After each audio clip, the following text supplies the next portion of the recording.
On this channel, $1 Million Made Easy, we love to run numbers for people. Let's say you've reached retirement age and you've been able to save up $750,000 and you figured out what you might need from your nest egg. Your expenses are $5,300. You figure you're getting $1,800 for Social Security. Let's say there isn't any other income. I'm going to change this to zero. So you need $3,500 from your nest egg. So you got $750,000. 750,000. You need 3,500 from your nest egg. We're going to look at what the S&P 500 might do for you if it continues to do what it's been doing for the last 100 years. First thing we're going to do is when you get close to retirement, you want to start building up a cash reserve account. You don't want to do it all at once, but build up to it. But let's say you want to get to the point where you have 70% left in the S&P 500, so you get the growth from that, but you want 30% in a cash reserve account. So if the market's going down, you're taking it from that instead. So I'm going to choose this 30% right here. That means there's 525,000 left in the S&P 500, and you got 225 over in the cash reserve. And what that does for you, for example, these are returns from 1924, so you don't really need to take anything from the cash reserve initially. Also, we want to give yourself a 3% COLA to keep up with inflation, or at least try to. So that means 42,000 the first year, 43, and so on. But what happens when you hit a streak like these initial down years? They call that sequence of return risk. But say initially you had a downturn like right here, 4 down years, and then a whole bunch of other ones, you'd be running out of money in 13 years. Now, this was very, very rare. It's never happened since. You can see right here, these are the returns. You started in 1929. You had 4 down years and another down year, then a big one right there, and 3 more right there. It was just not good. The only other time you had more than 2 down years with 2000, you had 3, and then of course you had the down 37. But this takes into account all those different scenarios. And in this case, even a 30% on the cash reserve, it just didn't work because the stock market took such a hit. I don't know if it would change much if it went to 50-50. Right now, there's 13 remaining years. Money lasts 13 years. 14 with a 50-50 split.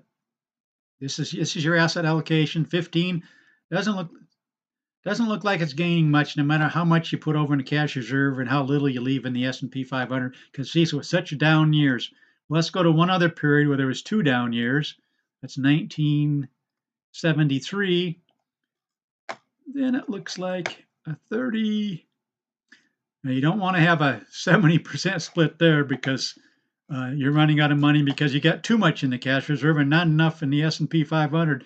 So when it did come back up 37, up 23, and all these, you didn't benefit from that because you're already so low, and you had so much going over here.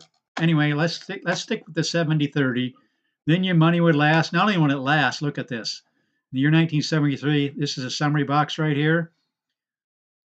This is what you'd have remaining after 20 years of taking out these kind of funds, these kind of funds. You'd be up to 1.267 million, starting with 750,000. Let's just run the numbers for all these years. So we just don't want to look just at 1 or 2 years. We want to look at every single year. It looks like the only time you run out of money in the last 100 years within 20 years is 6 times. 3 of those were 1928, 29, and 30. And let's go down and see if the other ones are 2000, right? Yeah, there's 1999, 2000, 2001, because there were 3 down years then. But look at the graph. 6 times in the last 100 years, but look at where you might be in any other scenario. Here's the 3 down years right here.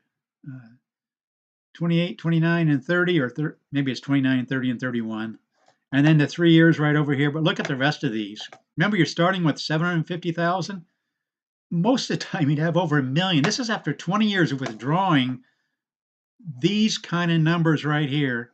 And yet, look at the numbers. Look at the numbers. This graph is really eye-opening to you. Yeah, you have 6 times in the last 100 years you would have run out of money. But most of the other ones, you not only would not be, you'd have more than what you started with many, many times, sometimes as much as 10 times what you started with if you had a really good run, like in 1980. This is the kind of stuff I like. I love to run numbers for people this shows you that you don't really have to have $1 million necessarily. Most times you'd be just fine. Now there are the depression years and the 2000 year. Let me just show you the 2000. 73, 74, 2 down years, still no problem. But if you didn't, we already saw 1929. If you do the year 2000, you also have a problem running out of money right here. So then you might have to cut back on your cola. Let's see if you just cut back on your cola, what that would do. Okay, cutting back on the cola, you'll be down to 164,000 with after 20 years. It hasn't been 25 years since the year 2000, but you'd be getting there down there kind of low. So I'm not sure if a 60-40 split would help any. Let's follow this number right here. Again, I'm learning on the fly here. After 20 years, you'd be down to 164,000. But if you did a 60-40 split, now you're down to 81,000. 50-50 split looks like, how about 80-20? No, it looks like no matter what, because of these 3 down years plus this down 37, you might not be able to take out 3,500 and have your money last. Let's just go to 3,000. Then after 20 years, you got 442,000. But they needed 3,500, was what their plan was. Anyway, I love to run numbers for people. These are the kind of numbers I can run for you. Just put it in the comment section, the numbers you want me to run, and I will run them for you. Again, this channel is called $1 Million Made Easy. Please consider subscribing. Please tell your friends about this channel, and I'll run numbers for anybody, either in the accumulation stage or in this case, the withdrawal stage, and just see where you might be over the long period of time in the S&P 500. Of course, with some of it going over in the cash reserve over here. I had it at 3%. We can run it any percent you want. Just ask in the comment section. I'll run numbers for you. Thanks for watching.